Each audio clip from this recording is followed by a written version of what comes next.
चलिए, हम पंचायत राज व्यवस्था के बारे में चर्चा करते हैं। ठीक है, ये पंचायत राज व्यवस्था पहले बना कैसे, कहाँ से इनकी शुरुआत हुई है।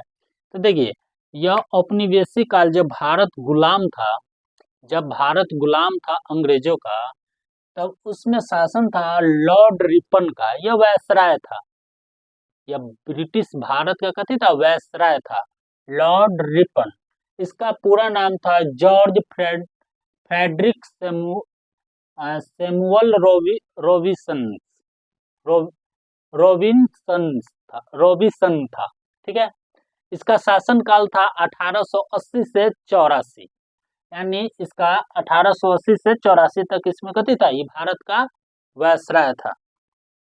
इसका यह उदारवादी वायसराय था, यह भारत का सबसे अच्छा दिलदार उदारवादी वायसराय था। यह भारत में बहुत सारा ऐसा काम किया, जैसे देख लेते हैं, ये 1882 ईस्वी में यह जिला बोर्ड की स्थापना की थी। जिला बोर्ड की स्थापना की, ताकि स्थानीय लोगों की क्या हो, सुविधा हो। स्थानीय यानी गांव में जितना लोग रहता है सभी का तो ब्रिटिश शासन न कर सकता है ऊपर से पूरा, इसीलिए जिला बोर्ड बनाया, नगर पालिका, जिसके तहत सभी को समस्या को सुना जाए। तो यह 1882 में बना था। ठीक है, इसीलिए इसको लॉर्ड रिपन को स्थानीय स्वशासन का जनक कहते हैं, स्थानीय स्वशासन का जनक कहते हैं। ठीक है, लॉर्ड रिपन को स्थानीय स्वशासन का जनक कहते हैं। ठीक है, आगे है इसका, देखिए योगदान देख लीजिए, किनका, लॉर्ड रिपन का योगदान। इन्हें प्रेस की स्वतंत्रता दी, या प्रेस की स्वतंत्रता।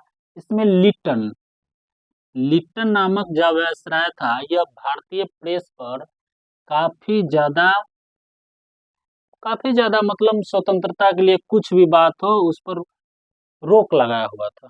ठीक है, लेकिन लिटन साहब ने प्रेस की स्वतंत्रता दी थी। आगे है, यह हंटर कमीशन भी लाया था।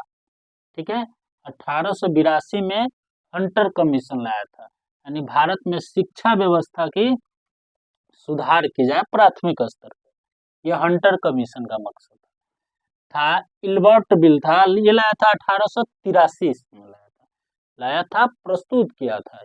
ठीक है, 1883 ईस्वी में।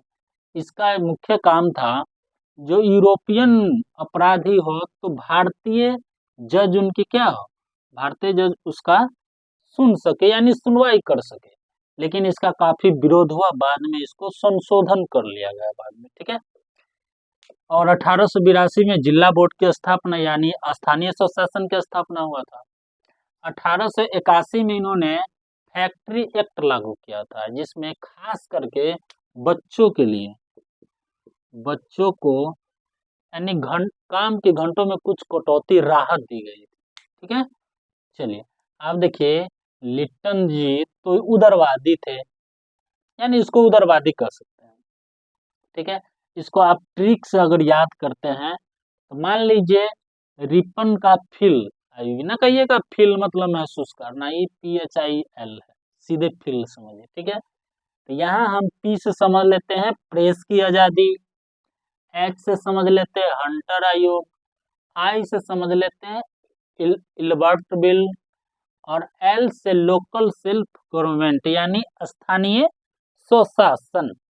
ठीक है, उसी तरह से आप अब इसमें और बताएंगे हम आगे, पंचायत राज व्यवस्था की भारत में नींव कैसे पड़ा, इसे महात्मा गांधी ने क्या बोला, यह संविधान सभा बनते वक्त किन किन बातों पर जोर दिया गया, अंबेडकर जी क्या बोले थे, इस सब बातों को बताएंगे आगे। ठीक है, धन्यवाद।